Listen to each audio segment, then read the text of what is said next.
मेरी आवाज जहां तक पहुंच रही है, देश के प्रथम राजेंद्र बाबू की इस जन्मभूमि को, मौलाना मजरुल हक साहब की कर्मभूमि को मैं सबसे पहले नमन करता हूं। और ऑल इंडिया स्टूडेंट फेडरेशन के स्टेट कॉन्फ्रेंस में अलग अलग जिलों से आए हुए आप तमाम प्रतिनिधि साथियों का और चंदू की याद में बनाए गए इस मंच पे उपस्थित आप तमाम गणमान्य का, जहां तक भी मेरी आवाज़ पहुंच रही है, आप तमाम आदरणीय बुजुर्गों का, माताओं बहनों का, किसान मजदूर भाइयों का, दुकानदार दोस्तों का, आप सबका मैं क्रांतिकारी इस्तकबाल करता हूं। आपको जय भीम और लाल सलाम पेश करता हूं। दोस्तों, मैं अपनी बातचीत रखूं उससे पहले एक बात मैं स्पष्ट करना चाहता हूं। जो भी लोग आ रहे थे बातचीत के लिए, सब लोग कन्नन गोपीनाथन जी को पूर्व आईएएस कह रहे थे। टेक्निकली वो पूर्व आईएएस नहीं है, वो अभी भी आईएएस ही हैं, क्योंकि सरकार ने उनका इस्तीफा अभी तक मंजूर नहीं किया है। बड़ा कमाल देश है अपना। एक तरफ लोगों को नौकरी नहीं मिलती है, लोगों को वैकेंसी नहीं देती है, और जो लोग नौकरी छोड़ करके, सरकार से ऊब करके, तंग आ करके इनकी नीतियों का विरोध करते हुए नौकरी इनकी मुंह पे मार देते हैं, उनका इस्तीफा स्वीकार नहीं करते हैं।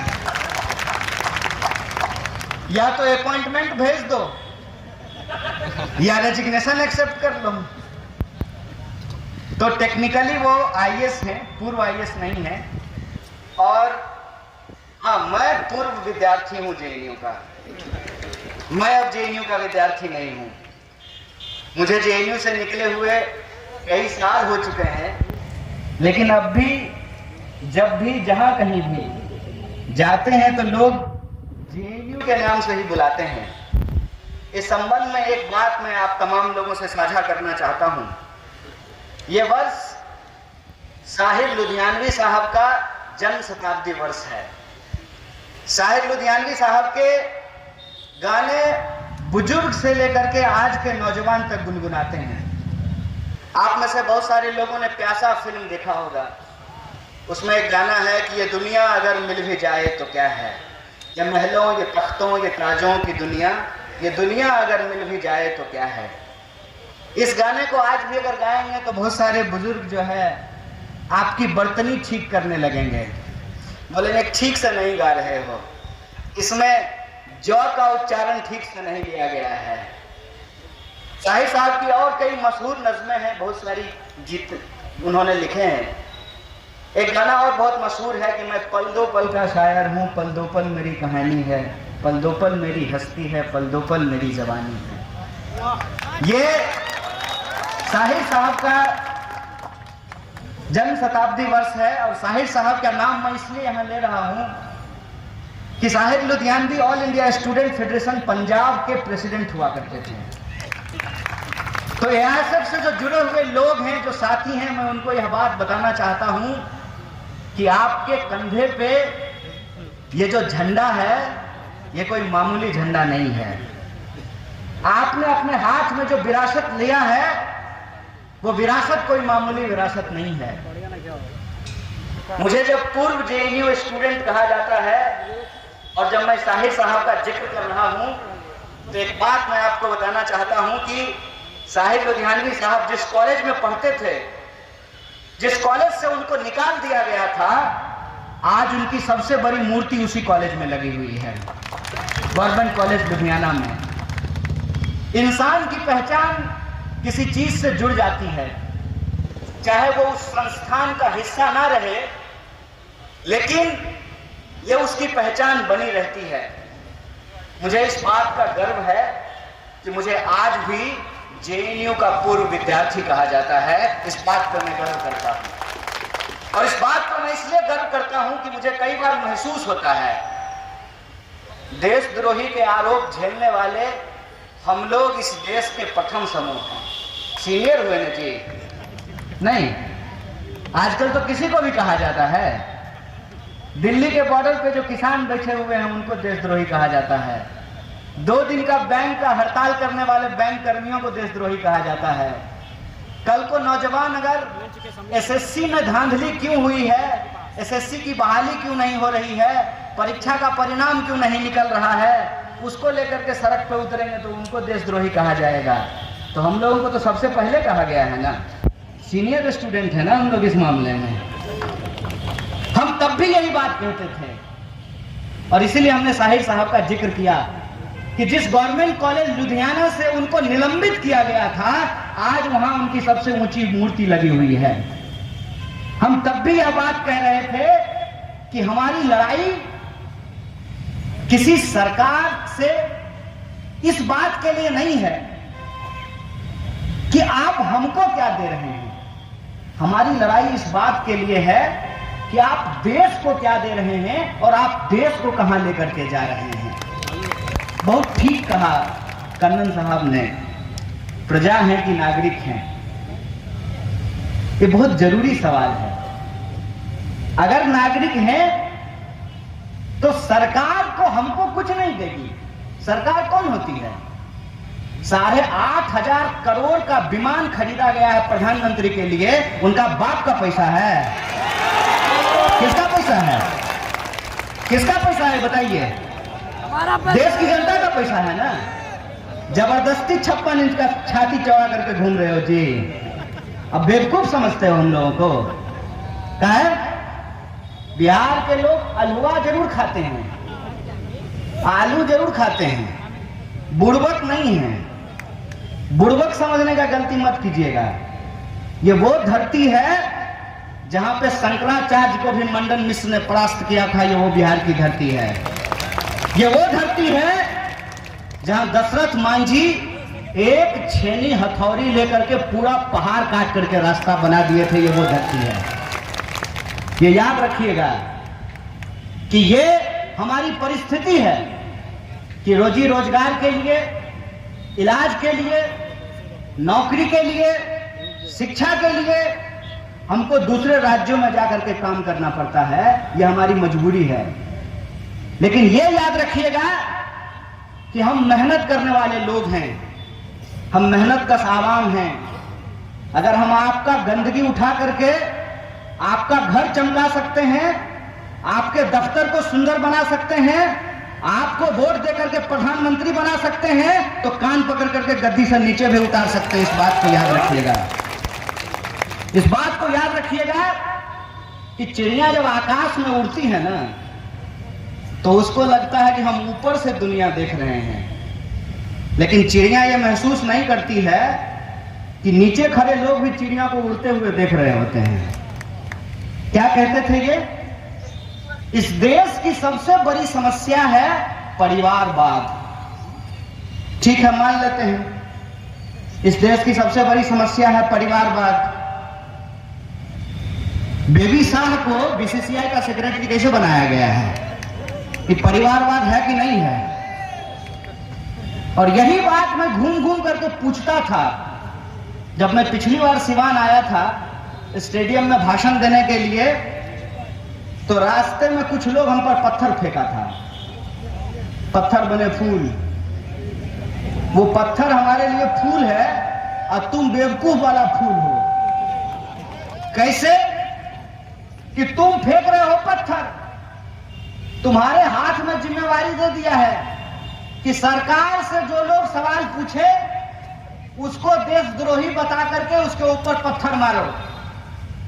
पत्थर अगर नहीं पहुंच रहा है तो फेसबुक पर जाकर के गाली दो, ट्विटर पर जाकर के गाली दो, यूट्यूब पर जाकर के गाली दो। हमको गाली देने से 2 करोड़ नौकरी मिलेगा? अगर ऐसा है तो मैं रोज भोरे भोर फेसबुक लाइव पे आ जाऊंगा और देश के सभी नौजवानों को कहूंगा कि भरपूर आप हमारे साथ पुष्ट को गाली दीजिए अगर आपको नौकरी मिल जाए तो। मिल जाएगा क्या? दूसरे से नफरत करके हमारे जीवन में प्रेम का प्रवाह नहीं होने वाला है। दूसरे को गाली दे देने से हम सम्मानित नहीं हो जाएंगे और हमारे ऊपर पत्थर फेंकने के लिए अनपेड लेबर है, पैसा भी नहीं मिला होगा उसको। नेताजी कहे होंगे 500 रुपया देंगे, तेल भरवा लेना। अब तो 500 रुपया में आधा टंकी तेल भी नहीं होगा। क्या 500 रुपया में आधा टंकी तेल होगा? 500 रुपया में कहेंगे तेल भरवा लेंगे, अब पत्थर ले लो, पत्थर फेंक देना, उसके बाद तुम देशभक्त हो जाओगे। बाबू रे, ये देशभक्ति नहीं है, ये बेवकूफी है। अगर तुम सच में देशभक्त हो तो तुमको ये सवाल इस सरकार से पूछना चाहिए कि ये कैसा राष्ट्रवाद है कि देश की राष्ट्रीय संपत्ति रेलवे बेची जा रही है। बताइए, लिखा जाता था ना, पटना जंक्शन पे लिखा हुआ होगा, सिवान स्टेशन पर भी लिखा हुआ होगा कि रेल राष्ट्र की संपत्ति है। तो जो सरकार रेलवे को बेच रहा है वो देशद्रोही है कि हम सवाल पूछने वाले देशद्रोही हैं? इस पे आप हमको विचार करके बताइए। कैसा राष्ट्रवाद है भाई? राष्ट्रीय संपत्ति को निपटाए जा रहे हैं। और जो सवाल पूछता है, हम तब भी कहते थे, देखिए हम आपका नमक खाए हैं, आपके टैक्स के पैसा से हम पढ़ते हैं, और जो ज्ञान हमको मिला है उसके आधार पर हम सरकार से सवाल पूछते हैं कि ये साहब, वादा किए थे आप हर साल 2 करोड़ नौकरी देने का, वादा किए थे हमारे खाते में 15 लाख रुपया पहुंचाने का, वादा किए थे अच्छा दिन लेकर के आने का, अब बना दी हैं अपने बेटा को बीसीसीआई का सेक्रेटरी। हमको दे दिए हैं पत्थर कि तुम पत्थर चलाओ, अब बेटा को दे दिए हैं बीसीसीआई, उसको दे दिए हैं आईपीएल कि तुम आईपीएल खेलवाओ। 21 साल में 2 आईपीएल हो रहा है। बीपीएससी का बहाली टाइम पे नहीं निकलता है, 6-7 बार का बीपीएससी का बहाली एक के बार में निकलता है, लेकिन आईपीएल लेट नहीं होना चाहिए। अब ये देखे थे ना, आईपीएल बिना दर्शके का हुआ होता था, स्टेडियम में दर्शक नहीं था, पीछे से वीडियो रिकॉर्डिंग में आवाज सेट कर दिया था जनता का चिल्लाने का। अब फिर हो रहा है, आईपीएल टाइम पर होगा, एसएससी का एग्जाम टाइम पर नहीं होगा, बीपीएससी का एग्जाम टाइम पर नहीं होगा, रेलवे का बहाली टाइम पर नहीं होगा। और रेल तो अद्भुत है। कल परसों एक वीडियो देख रहे थे, उल्टा ही रेल चल रहा था। बताइए, जिनसे रेल नहीं संभल रहा है वो देश का खाक संभालेंगे? वो देश क्या संभालेंगे? लेकिन उनका जो प्रचार है वो प्रचार बड़ा लाजवाब है। अब प्रचार की ताकत तो होती है, प्रचार की ताकत तो ऐसी होती है कि बार बार अगर कोई बात आपको कही जाएगी तो आप मान लीजिएगा, हम कहेंगे तो नहीं मानिएगा। हेमा मालिनी कहेंगी तो मानिएगा? क्या से कहेगी? नहीं मानिएगा। हेमा मालिनी कहती है कि केंट देता है शुद्ध पानी, तो घर में केंट लगा लेते हैं। हेमा मालिनी कह रही है ना, कोई कन्हैया कुमार कह रहा है कि नहीं लगाएंगे। हेमा मालिनी बोली है ड्रीम गर्ल, तो लगा लेंगे केंट का पानी, शुद्ध देगा। शुद्ध है कि नहीं है ये मालूम नहीं है। कोई आकर के कह दिया ठंडा मतलब कोका कोला पिए जा रहे हैं, अम्मा कह रही है कि बेटा छाछ पी लो, लस्सी पी लो, तो लस्सी पिएंगे जी, उसमें क्या है, कोका कोला पिएंगे तो जो है, कहा कि कोहली बोला है कि कोका कोला पी लीजिए, कोहली बोल रहा है ना, तो पी लेंगे। प्रचार में ताकत तो होती है, नहीं होती है, है? आप में से कितना लोग फेयर एंड लवली लगाए हैं? लगाए हैं ना, मुंह गोरा हुआ फिर काला हो जाता है। प्रचार में ताकत होती है। तो इस देश में हमने एक ऐसा सरकार चुना, वो घड़ी डिटर्जेंट की तरह नहीं है, पहले इस्तेमाल करें फिर विश्वास करें, ऐसा नहीं। प्रचार पे हमने एक सरकार चुन दिया है।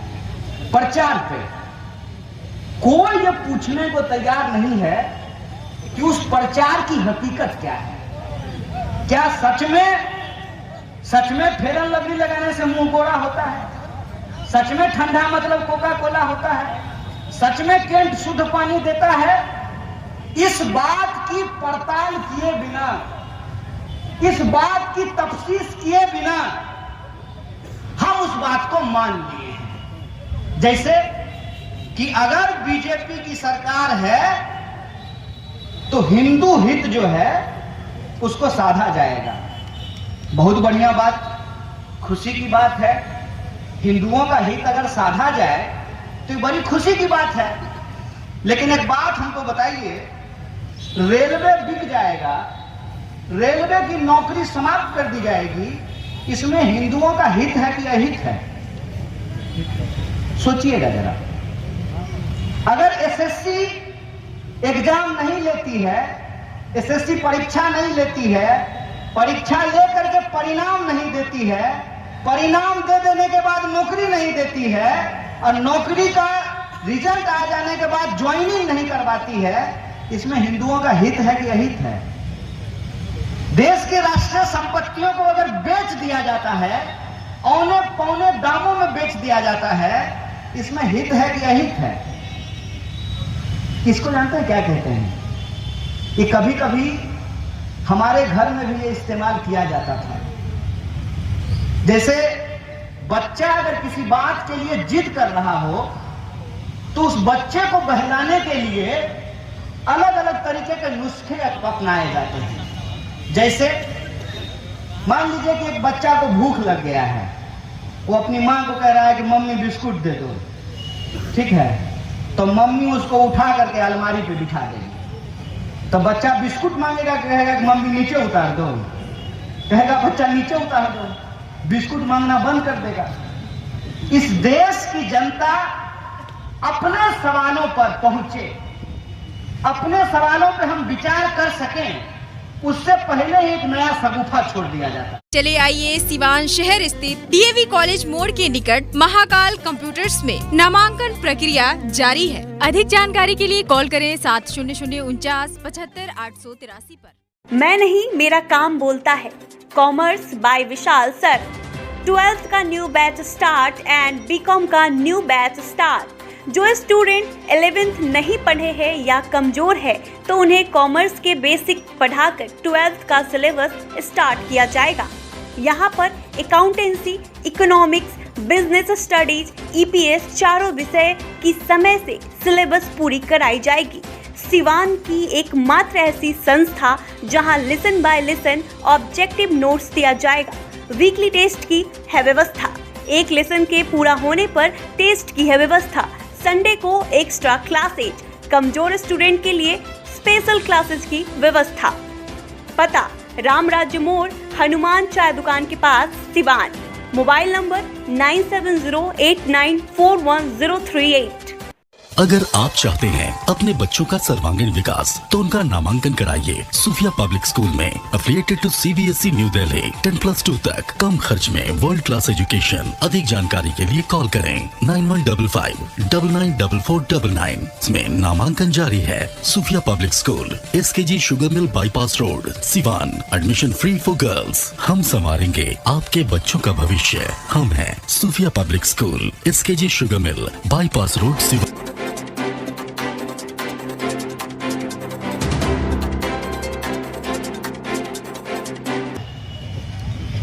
हमसे सिवान के एक पत्रकार ने पूछा कि मोदी जी दाढ़ी बढ़ा लिए हैं, इस पे आप क्या कहना चाहते हैं? हम बोले इसका क्या मतलब है? मोदी जी दाढ़ी बढ़ा लें कि मोदी जी माथा मुड़वा लें कि आधा माथा मुड़वा लें, उसमें हड्डी चूना लगवा लें, हैं कि भौवा मुड़वा लें किसी दिन, वो इससे देश को क्या लेना देना है? ऐसा है क्या कि जैसे उनकी दाढ़ी बढ़ेगी उसी हिसाब से इस देश में रोजगार के अवसर बढ़ने शुरू हो जाएंगे? ऐसा है क्या कि जैसे उनकी दाढ़ी बढ़ेगी वैसे ही आपकी आमदनी बढ़नी शुरू हो जाएगी? इसका क्या मतलब है? मोदी जी मोर को खाना खिलाते हैं, मोदी जी सुग्गा को अपने हाथ पे टहलाते हैं, इससे हमको क्या लेना देना है? ये देश का मुद्दा है क्या? फिर हमको लगता है कि धीरे धीरे धीरे धीरे हमको इसकी आदत लगाई जाती है। जो बात पहले अखबार के आखिरी पन्ने पे हुआ करता था कि किस हीरोइन का किस हीरो के साथ चक्कर चल रहा है, ये अखबार के आखिरी पन्ने पे हुआ करता था। वो आखिरी पन्ने का खबर देश के अखबार के पहले पन्ने पे पहुंच गया, और जो खबर को अखबार के पहले पन्ने पे होना चाहिए था, वो खबर को अखबार से गायब कर दिया गया है। आपको खबर है क्या कि आपके इर्द गिर्द क्या हो रहा है, इस देश के लोगों के साथ क्या हो रहा है, आपके शहर के साथ क्या हो रहा है। मैं जब आ रहा था तो हम और कन्नम साहब आपस में बात कर रहे थे, क्योंकि जहां भी जा रहे थे ना, तो एक बड़ा सा सीमेंट का टुकड़ा रोड के बीच में रखा हुआ है। तो हमको पूछे कि इसका क्या मतलब है। हम बोले हमको भी नहीं पता कि इसका क्या मतलब है। तो एक लड़का जो गाड़ी में था वो बोला कि सर ये तो कुछ नहीं है, लोग तो सड़क पे गेहूं सुखाते हैं। तो कन्नन बोले कि गेहूं सुखाता है, चलो वो तो कोई काम है, लेकिन इस सीमेंट का टुकड़ा आपके रोड पे पड़ा हुआ है, इसका क्या मतलब है। ऐसा है कि नहीं है। सिवान के कई सड़कों पे आप घूम करके देखिए तो सीमेंट का टुकड़ा पड़ा हुआ है, मेन हॉल खुला हुआ है, गटर में पानी पास नहीं कर रहा है, बिजली 24 घंटे नहीं आती है, इंटरनेट आधा घंटा स्पीड से चलता है बुलेट ट्रेन से, आधा घंटा के बाद EMU बन जाता है। ये आपके साथ रोज हो गया है। इस सवाल से आपको कोई लेना देना नहीं। आपके जीवन की जो वास्तविकता है, जो सच्चाई है, उस बात से आपको दूर कर दिया गया है। और आप किसमें चर्चा कर रहे हैं, दीदी बंगाल जीतेगी। अरे दीदी बंगाल जीतेगी कि हार जाएगी, आपको नौकरी मिलेगी। आपका सेशन जो 3 साल का सेशन 5 साल में होता है, वो 3 साल में सेशन हो जाएगा। आपके यहाँ जो लाइसेंस बनवाने में घूस लिया जा रहा है, वो घूस मिलना बंद हो जाएगा। आपके यहाँ के लोग जो घर परिवार छोड़ करके दूसरे देश में जाकर के काम करते हैं, ये माइग्रेशन रुक जाएगा। आपके यहाँ के किसानों को जो फसल का दाम नहीं मिलता है, उनको फसल का दाम मिलने लगेगा। सरकारी नौकरी मिलने के बाद भी लोगों को पेंशन नहीं मिलता, ये पेंशन चालू हो जाएगा। ये सवाल आपके जीवन के वास्तविक सवाल हैं। आपकी जीवन की जो अपनी वास्तविकता है, उससे आपको दूर कर दिया गया है। और दूर की कोई घटना जिसका आपके जीवन में कोई लेना देना नहीं है, उसमें आपको उलझा दिया गया है। एक बात बताइए हमको, ये जो गैर जरूरी मुद्दे हैं, ये जो हिंदू मुसलमान का झगड़ा है, ये जो मंदिर मस्जिद का रगड़ा है, ये जो जात पात की लड़ाई है, ये क्यों है? ये इसलिए है कि एक कहानी मैं आपको सुना देता हूं। बचपन में पढ़े थे हम लोग स्कूल में कि एक सेठ बीमार था और उस सेठ के 4 बच्चे थे। चारों बच्चे आपस में लड़ते रहते थे। सेठ को इस बात की चिंता थी कि मेरे मरने के बाद ये चारों भाई आपस में लड़ेंगे और सारा संपत्ति जो हमने मेहनत से कमाया है, उसको ये बर्बाद कर देंगे।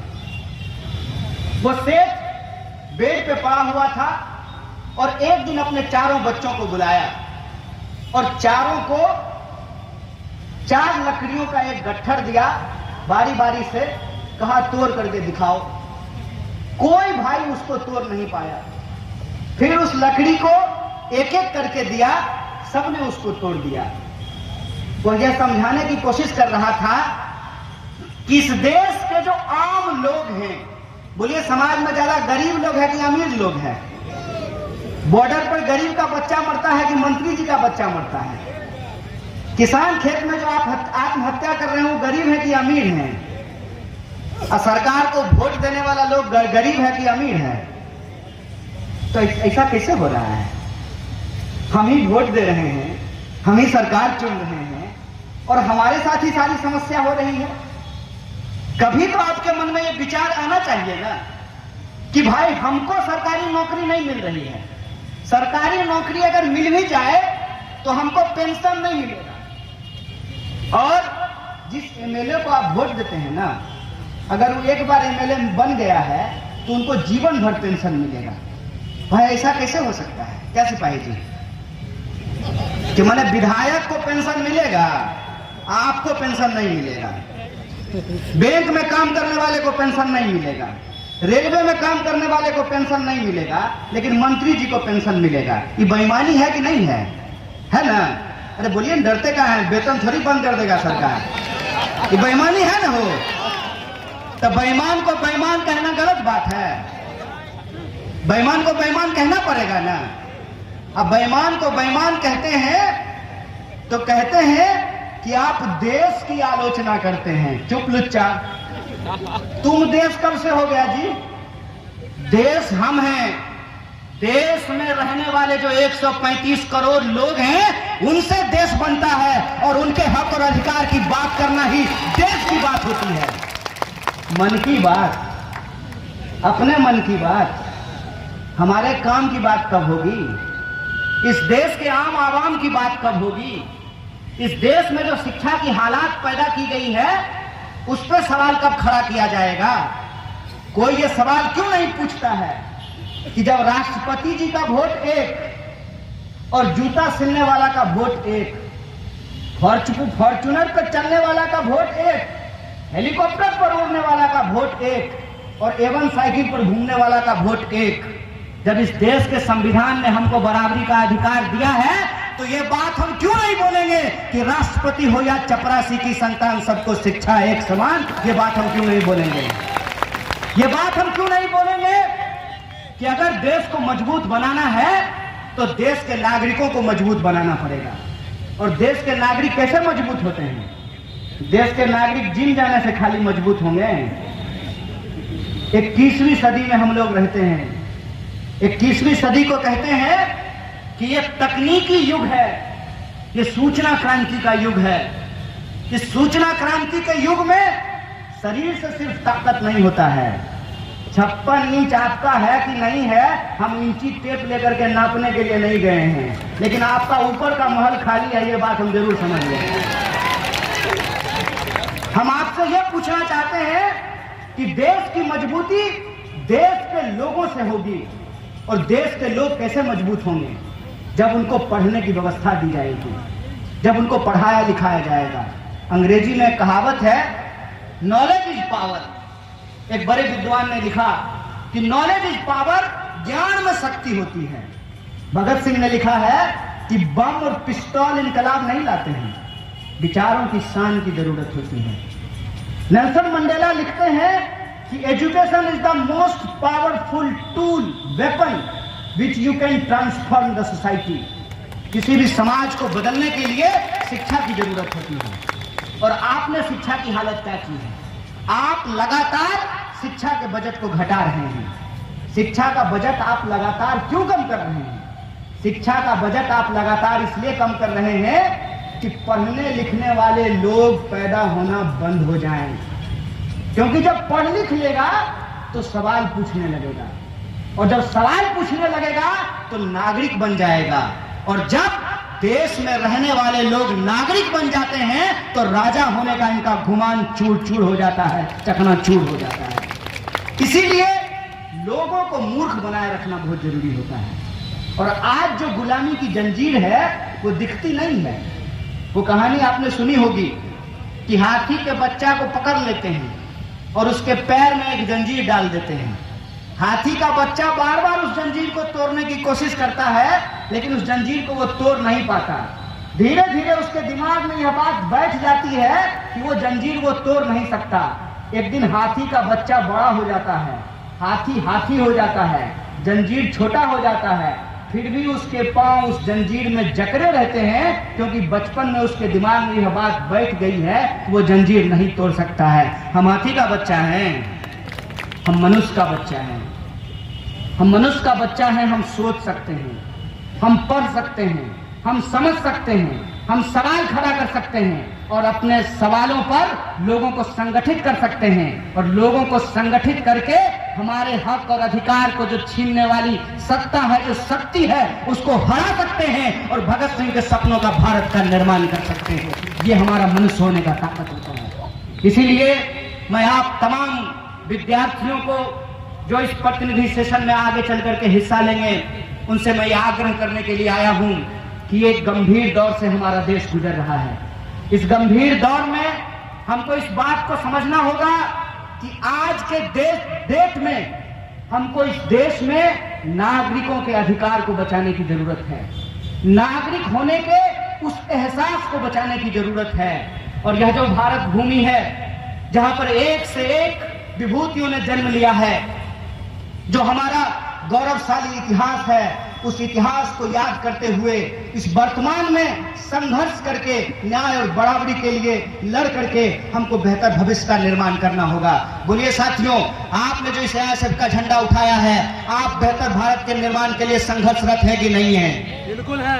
आप इसको लेकर के आगे चलना चाहते हैं कि नहीं चलना चाहते हैं? चलना चाहते हैं। जब चलना चाहते हैं तो एक आखिरी बात बोल करके मैं अपनी बात को समाप्त करूंगा कि ये लड़ाई गंभीर है। इस लड़ाई में आपको बहुत सारी तकलीफों का सामना करना पड़ सकता है।